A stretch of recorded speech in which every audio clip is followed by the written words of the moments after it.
ലോകമെമ്പാടുമുള്ള ദളപതി വിജയുടെ ആരാധകർ ആകാംക്ഷയോടെ കാത്തുകാത്തിരുന്ന ജാനുവരി 9-ാം തീയതി ഇന്നാണ്.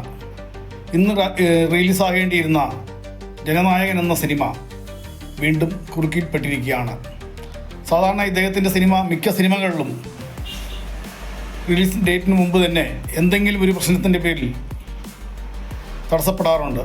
എന്നാൽ ഇക്കുറി അത്തരം തടസ്സങ്ങളൊന്നും ഈ കഴിഞ്ഞ ദിവസങ്ങൾ വരെ ഉണ്ടായിരുന്നില്ല.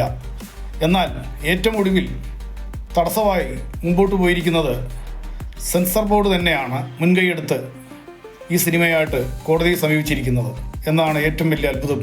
ജോസഫ് വിജയ് എന്ന ഈ താരരാജാവിൻ്റെ താരമൂല്യം എന്ന് പറയുന്നത് ആരാധകരുടെ നടുവിൽ, ആ ആരാധകരുടെ മധ്യേ ഏറ്റവും കൂടുതൽ, പ്രത്യേകിച്ചും തമിഴ്നാടിൻ്റെ അല്ലെങ്കിൽ സൗത്ത് ഇന്ത്യയുടെ തന്നെ ഏറ്റവും കൂടുതൽ വാല്യൂ ഉള്ള ഒരു നടനാണ് ഇദ്ദേഹത്തിൻ്റെ സിനിമയുടെ അവസാനത്തെ സിനിമ എന്ന് പ്രഖ്യാപിച്ചാണ് ഈ സിനിമ ഷൂട്ട് തുടങ്ങിയ കാലം മുതലേ ആരാധകർ അങ്ങേയറ്റം ആകാംക്ഷയോടെ, എന്നാൽ അദ്ദേഹം അവസാനത്തെ സിനിമയാണ് എന്ന് പറഞ്ഞത് ഒരു സൈഡിൽ അദ്ദേഹം തുടർന്ന് അഭിനയിക്കുന്നില്ല എന്ന ഒരു പ്രഖ്യാപനം വന്നതും ആരാധകർക്ക് കടുത്ത നിരാശയിലാണെങ്കിൽ പോലും എന്നാൽ ഈ സിനിമ കാണുക തന്നെ ചെയ്യും എന്ന വാശിയോടെ ഏതാണ്ട് 3-4 മാസമായിട്ട് ഈ സിനിമ ദീപാവലിക്ക് വരേണ്ട സിനിമയായിരുന്നു. അവസാനത്തെ അതിൻ്റെ വർക്കുകൾ പൂർത്തിയാകാത്തതുകൊണ്ട്, ടെക്നിക്കലി അതിൻ്റെ വർക്കുകൾ പൂർത്തിയാക്കാത്തതുകൊണ്ടാണ് ദീപാവലിക്ക് റീൽസ് ചെയ്യാൻ പറ്റാതെ വന്നത്. എന്നാൽ അതിൻ്റെ തൊട്ടുപുറകെ സ്കൂൾ അവധിക്ക് റിലീസാക്കേണ്ടിയിരുന്നു. അതിനു മുമ്പ് അദ്ദേഹത്തിൻ്റെ രാഷ്ട്രീയ പ്രശ്നങ്ങളുമായി ബന്ധപ്പെട്ട് പല ചർച്ച വിഷയങ്ങളും അല്ലെങ്കിൽ അത്തരമുള്ള തടസ്സങ്ങളൊക്കെ ഗവൺമെൻറ്റിൻ്റെ ഭാഗത്തുണ്ടായതുകൊണ്ട് ഈ സിനിമ റിലീസ് ചെയ്യാൻ പറ്റില്ല. ഏറ്റവും ഒടുവിൽ തൈപ്പൊങ്കൽ, അതായത് മകരപ്പൊങ്കലിനോടനുബന്ധിച്ച് ജാനുവരി 9-ന് റിലീസ് ചെയ്യുക എന്ന് പ്രഖ്യാപിച്ചാണ് സിനിമയുടെ നിർമ്മാണ കമ്പനി സെൻസർ ബോർഡിന് ഈ സിനിമ അയച്ചത്. സെൻസർ ബോർഡിൽ അയച്ചിട്ട് 20 ദിവസമായി എന്നുള്ളതാണ് ഏറ്റവും വലിയ പ്രത്യേകത. ഈ 20 ദിവസത്തിൻ്റെ ഇടയ്ക്ക് ഈ 20 ദിവസം സമയമുണ്ടായിട്ടും ഇക്കാലം അത്രയും സിനിമയിലെ കുറവുകളെ ചൂണ്ടിക്കാണിച്ച് കോടതിയെ സമീപിക്കാൻ തയ്യാറാകാതിരുന്ന സെൻസർ ബോർഡ് ഏറ്റവും ഒടുവിൽ ആണ്, അവസാന നിമിഷമാണ് കോടതിയെ സമീപിച്ചത്. കോടതിയാകട്ടെ സെൻസർ ബോർഡിനോട് ചോദിക്കുകയും ചെയ്തു, എന്തുകൊണ്ട് നിങ്ങൾ ഇത്രയും വൈകി? ഈ സിനിമ നിങ്ങളുടെ കയ്യിൽ കിട്ടിയിട്ട് ഇത്രയും ദിവസങ്ങളായല്ലോ, നിങ്ങൾ എന്തുകൊണ്ടാണ് ഇത് കോടതിയിൽ എത്തിക്കാൻ വൈകിയത്? ഇപ്പം നിങ്ങൾക്ക് എന്തുകൊണ്ട് കോടതിയിൽ എത്തിക്കണം എന്ന് തോന്നി എന്ന് ചോദ്യം ഉന്നയിച്ചപ്പോൾ സെൻസർ ബോർഡുകാർ പറഞ്ഞ മറുപടി എന്താണെന്ന് ചോദിച്ചു കഴിഞ്ഞാൽ, സെൻസർ ബോർഡാണ് സിനിമ റിലീസ് ചെയ്യുന്നതിൻ്റെ തൊട്ട് മുന്നേ വരെ ഏത് നിമിഷം വേണമെങ്കിലും ഇത്തരം നിയമവശങ്ങൾക്ക് തേടാനായിട്ട് കോടതിയെ സമീപിക്കാൻ സെൻസർ ബോർഡിന് അധികാരമുണ്ട്. അതിൻ്റെ അടിസ്ഥാനത്തിലാണ് ഞങ്ങൾ സമീപിച്ചിരിക്കുന്നത് എന്ന് അല്പം പോലും ലോജിക്കില്ലാത്ത ഒരു മറുപടിയാണ് കോടതിയിൽ സെൻസർ ബോർഡ് നൽകിയിരിക്കുന്നത്. ഇതിനകത്ത് നിയന്ത്രണത്തിൽ നിൽക്കുന്നത് സെൻട്രൽ ഗവൺമെൻറ്റിൻ്റെ നിയന്ത്രണത്തിലാണ് സെൻസർ ബോർഡ്. അപ്പോൾ ഇതിൻ്റെ പിന്നാമ്പുറത്തെ കളി എന്താണ് എന്ന് ചോദിച്ചു കഴിഞ്ഞാൽ വ്യക്തമായി അറിയാം, ഏതൊരു മനുഷ്യർക്കും വ്യക്തമായിട്ട് അറിയാം, ഇത് രാഷ്ട്രീയ കളി തന്നെയാണ്. കാരണം വിജയ് എന്ന നടൻ അദ്ദേഹം രാഷ്ട്രീയത്തിലേക്ക് പ്രവേശിച്ച സമയം മുതൽ 1 വർഷത്തോളമായി അദ്ദേഹം പൂർണ്ണമായിട്ടും രാഷ്ട്രീയത്തിലേക്ക് പ്രവേശിച്ചിട്ട്. ആ കാലം മുതൽ BJP ആകട്ടെ, തമിഴ്നാട് ഭരിക്കുന്ന ഭരണകക്ഷിയാകട്ടെ, അല്ലെങ്കിൽ പ്രതിപക്ഷങ്ങളാകട്ടെ രാഷ്ട്രീയ സഖ്യം ഉണ്ടാക്കാനായിട്ട് ഇദ്ദേഹമായിട്ട് പരസ്പരം പരിശ്രമിക്കുന്നുണ്ട്. എന്നാൽ ഇതിലെങ്ങും ഇദ്ദേഹം വഴങ്ങുന്നില്ല എന്നതാണ് ഈ കഴിഞ്ഞ ദിവസം വരെയുള്ള ഇദ്ദേഹത്തിൻ്റെ രാഷ്ട്രീയ പ്രചരണം നോക്കിയാൽ നമുക്ക് മനസ്സിലാക്കാൻ സാധിക്കുക. അത്തരം ഒരു സാഹചര്യത്തിൽ ഇദ്ദേഹത്തെ കൊടുക്കാൻ വേണ്ടി തന്നെ അല്ലേ ഈ പണി എന്നാണ് നമുക്ക് മനസ്സിലാകുന്നത്. ഇതിനകത്ത് ഇദ്ദേഹത്തിൻ്റെ സിനിമ ഇനി ഒരാഴ്ചയും കൂടെ വൈകി ആണ് തിയേറ്ററിൽ വന്നെന്ന് പറഞ്ഞാലും വലിയ പ്രശ്നമൊന്നുമില്ല. ഏതാണ്ട് ഈ കളക്ഷൻ തന്നെ ചിലപ്പം കിട്ടിയെന്നിരിക്കും. ഒരുപക്ഷെ ഈ കളക്ഷനേക്കാൾ ഒരു പടി മുകളിൽ പോയെന്നും ഇരിക്കും. പക്ഷേ ആരാധകർക്ക് ഒരു ഡേറ്റ് പ്രഖ്യാപിച്ച് ആ ഡേറ്റിന് കൃത്യസമയത്ത് ഈ സിനിമ റിലീസ് ചെയ്യാൻ സാധിക്കാതെ വരിക എന്ന് പറയുന്നത് അങ്ങേയറ്റം നിരാശപരമായ കാര്യമാണത്. ആരാധകർക്ക് നിരാശയുണ്ടാക്കുന്ന ഒരു കാര്യം തന്നെയാണ്. പോരാതിന് തമിഴ്നാട്ടിലെ മകരപ്പൊങ്കലും കൂടി വരുന്നതുകൊണ്ട് വേറെയും സിനിമകൾ വരാറുണ്ട്.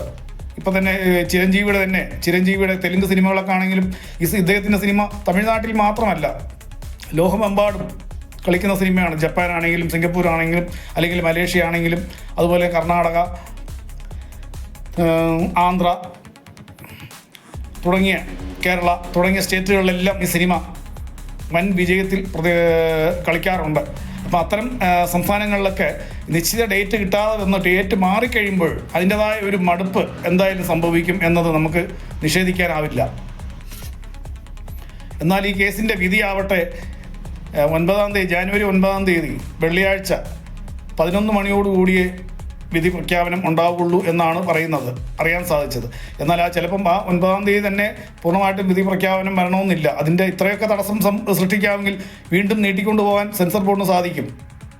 നമ്മൾ പണ്ടൊരു പഴഞ്ചൊല്ലി പറയാറില്ലേ, നീർക്കോലി കടിച്ചാലും അത്താഴം മുടങ്ങും എന്നൊക്കെ നമ്മൾ പറയാറില്ലേ, അത്തരം ഒരു ശൈലിയായിട്ട് നമ്മൾ കൂട്ടിയാൽ മതി. പക്ഷേ കോടതിയിൽ നിന്നുള്ള വിധി പ്രഖ്യാപനം സിനിമയ്ക്ക് അനുകൂലമായിട്ട് വന്നില്ലെങ്കിൽ അല്ലെങ്കിൽ ഈ സിനിമ റിലീസ് ചെയ്യുക എന്ന് പറയുന്നത് ജാനുവരി 20-22 പറ്റുള്ളൂ. എന്താണെന്ന് ചോദിച്ചു കഴിഞ്ഞാൽ തമിഴ്നാട്ടിൽ മറ്റന്നാളാണെങ്കിലും അല്ലെങ്കിൽ തിങ്കളാഴ്ച ആണെങ്കിലും റിലീസ് ചെയ്താലും തമിഴ്നാട്ടിൽ ഈ സിനിമ കളിക്കും. പക്ഷേ മുന്നേ ഞാൻ പറഞ്ഞ പോലെ ആന്ധ്ര, കർണാടക, കേരള, പിന്നെ വിദേശ രാജ്യങ്ങൾ തുടങ്ങിയ സ്ഥലങ്ങളിലൊന്നും സ്ക്രീൻ കിട്ടാൻ സാധ്യതയില്ല.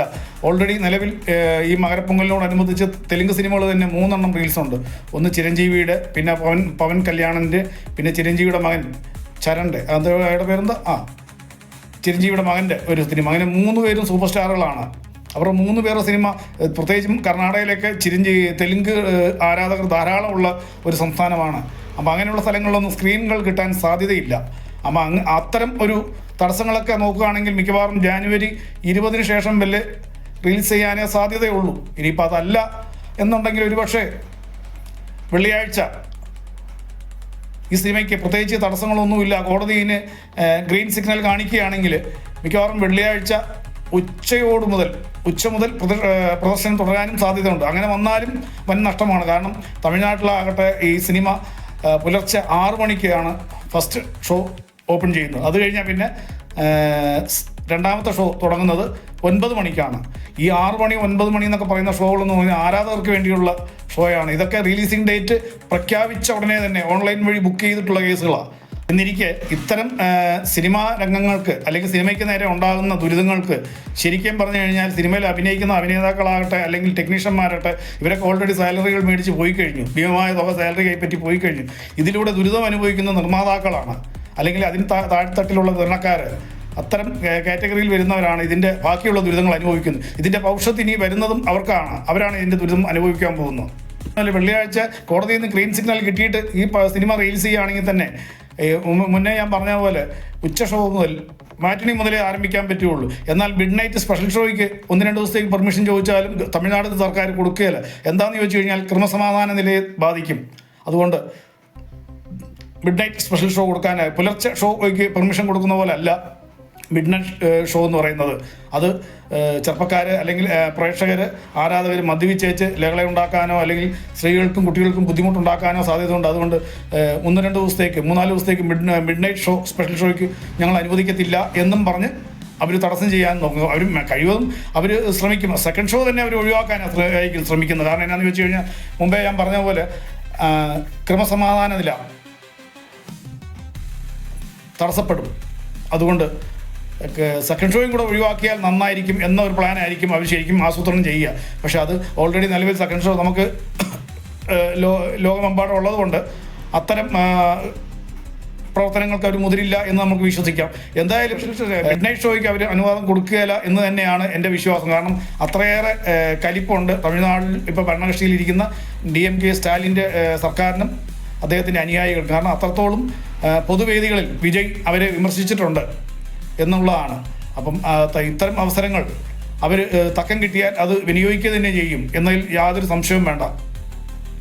എന്തായാലും കോടതി വിധിക്ക് വേണ്ടി നമുക്ക് ഏവർക്കും ആകാംക്ഷയോടെ കാത്തിരിക്കാം. കോടതി വിധി സിനിമയ്ക്ക് അനുകൂലമായിട്ട് തന്നെ വെള്ളിയാഴ്ച വരാനിരിക്കുന്ന കോടതി വിധി സിനിമയ്ക്ക് അനുകൂലമായിട്ട് തന്നെ വരട്ടെ എന്ന് നമുക്ക് ആശംസിച്ചുകൊണ്ട് വിജയുടെ ജനനായകൻ സിനിമയെ പറ്റിയുള്ള വീഡിയോ ഇവിടെ പൂർണ്ണമാകുന്നു. മറ്റൊരു വീഡിയോയിലൂടെ നമുക്ക് വീണ്ടും കാണാം. നന്ദി, നമസ്കാരം.